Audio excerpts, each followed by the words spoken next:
Bismillahirrahmanirrahim. Penjajahan ekonomi asing makin sempurna.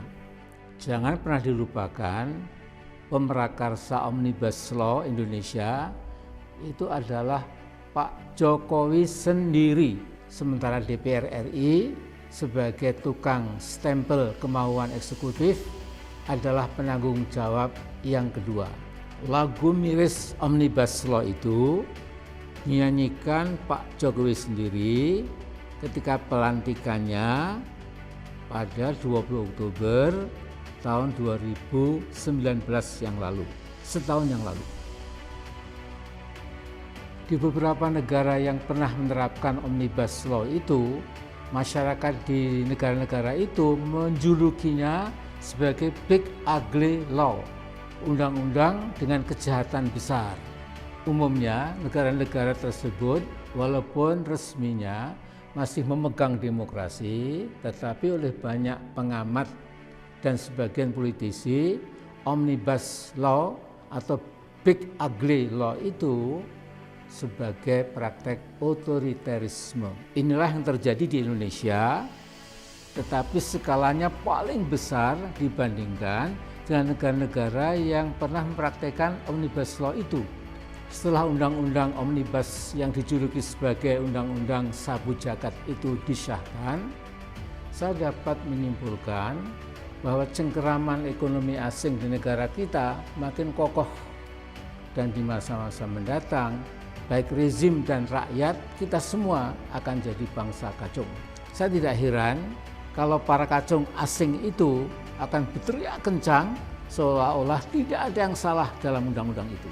Para buzzers dengan bayaran uang haram akan memeras pikiran untuk mencari-cari pembenaran buat sesuatu yang jelas-jelas merugikan kepentingan bangsa sendiri. Omnibus Law adalah bukti paling akhir betapa negara dapat melakukan kezaliman multidimensional secara sekaligus. Saya tidak akan mengulangi betapa kaum buruh kita bakal lebih menderita karena outsourcing dapat menggusur kehidupan buruh sesungguhnya. Kemudian juga pesangonnya akan dikurangi, tidak ada lagi UMSK, penetapan UMK yang pasti dipersulit, tidak ada jaminan kesehatan, pemecatan buruh yang sepenuhnya menjadi hak pemodal, dan lain sebagainya. Saya akan mengangkat satu masalah yang tidak kalah penting, yaitu akan terjadi freeportisasi di semua bidang. Seluruh pemodal asing yang diharapkan berbondong-bondong datang ke Indonesia akhirnya pasti akan memeras Indonesia. Freeport-McMoRan sudah lama bercokol di Papua dan bisa berbuat apa saja seperti negara dalam negara.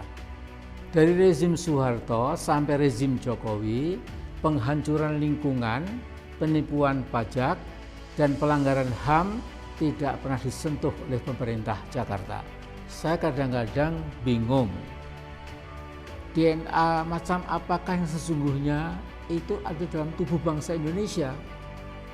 Bung Karno pernah mengingatkan, Indonesia itu bangsa besar. Istilah beliau bukan bangsa kintel atau bangsa kodok. Mengapa rezim Jokowi dan DPR tega memproduksi Omnibus Law tanpa memperhatikan kepentingan rakyat? Sebagian investor global bernurani berteriak keras bahwa undang-undang bahaya itu sesungguhnya tidak diperlukan. Mengapa? Karena akan berdampak pada kehancuran lingkungan atau ekosida, menghancurkan dan membunuh lingkungan hidup.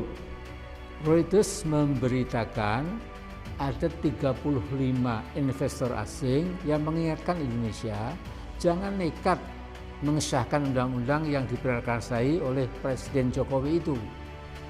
Mereka saja, orang asing, mengingatkan jangan sampai biodiversitas hutan-hutan Indonesia lenyap gara-gara AMDAL akan diterapkan secara selektif. Artinya perlindungan ekologi bukan sesuatu yang penting lagi. Nah, berkaca pada apa yang terjadi di Freeport-McMoRan, otoritas dana pensiun di Swedia, Norwegia, dan New Zealand menarik saham mereka dari Freeport. Karena apa? Karena mereka tidak tahan melihat penghancuran sistematik dan permanen oleh Freeport di Papua. Danau dan 2 sungai besar di lingkungan tambang Freeport telah mati. Dari rezim satu ke rezim berikutnya tidak ada protes, pernyataan, apalagi ancaman dan ultimatum terhadap Freeport. The ecological destruction goes on and on and on.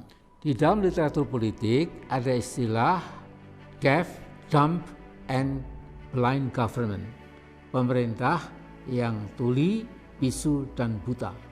Saya berharap rezim Jokowi jangan sampai seperti yang disindir Al-Quran, yaitu menjadi seburuk-buruk makhluk yang melata di atas muka bumi ini. Mengapa mereka tuli dan buta terhadap kebenaran? Bahkan mereka berani menantang dan melawan kebenaran. Ini ada di Al-Anfal ayat 22. Pak Jokowi, cabut segera undang-undang yang berbahaya itu.